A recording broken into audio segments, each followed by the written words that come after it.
Graça e paz, meus amigos. Tem uma mensagem aqui para vocês hoje, baseada no versículo de Eclesiastes 3, de 1 a 8, que fala assim: Tudo tem o seu tempo determinado, e há tempo para todo propósito debaixo do céu. Há tempo de nascer e tempo de morrer, tempo de plantar e tempo de arrancar o que se plantou, tempo de matar e tempo de curar, tempo de derrubar e tempo de edificar, tempo de chorar e tempo de rir, tempo de prantear e tempo de dançar, tempo de espalhar pedras e tempo de ajuntar pedras, tempo de abraçar e tempo de se afastar, tempo de buscar e tempo de render, tempo de guardar e tempo de lançar fora, tempo de rasgar e tempo de costurar, tempo de estar calado e tempo de falar, tempo de amar e tempo de odiar, tempo de guerra e tempo de paz. E através dessa palavra nós entendemos que para tudo se há um tempo. Eclesiastes foi um livro escrito por Salomão no final da sua vida, que é declarado o homem mais sábio que pisou na terra. E o que acontece? No nosso propósito, a gente deve entender o tempo necessário para que nós possamos atingir o nosso propósito de forma assertiva.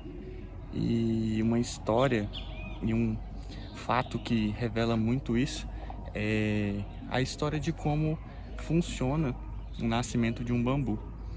O bambu chinês, ele durante 3 a 5 anos, ele somente é um broto.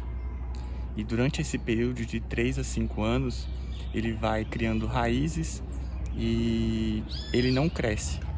Porém, depois desse tempo determinado para se enraizar e criar sua base, ele cresce 1 metro por dia, até atingir o seu ápice de altura. Então, o que acontece? O nosso propósito também funciona dessa forma. A gente deve ter paciência para aguardar enquanto as raízes e a base é construída, para assim, no momento certo, nós crescermos.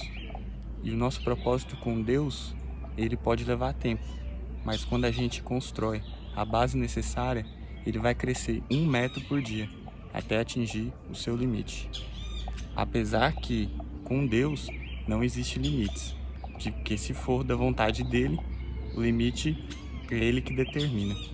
Então, essa história do bambu chinês, ela traz pra gente um entendimento sobre o nosso propósito que é muito útil. E tem outro fato também, de que o bambu sozinho, a partir do momento que vem uma ventania, ele não resiste, porque ele precisa de outros bambus que passaram pelo mesmo processo de propósito, que tem as suas bases fortes ao seu redor, para se proteger da ventania e das tempestades. Então não adianta a gente só se preocupar com o nosso propósito e esquecer do propósito daqueles que estão ao nosso redor também, porque eles sim vão servir de sustentação para que o nosso propósito no momento de dificuldade, no momento de tempestade, seja protegido e seja mais sólido ainda e mais firme nos momentos de dificuldade. Entende? Então essa é a mensagem que eu queria trazer hoje sobre propósito, para que vocês entendam que no nosso propósito sempre há um tempo determinado para tudo, certo? Que Deus abençoe vocês.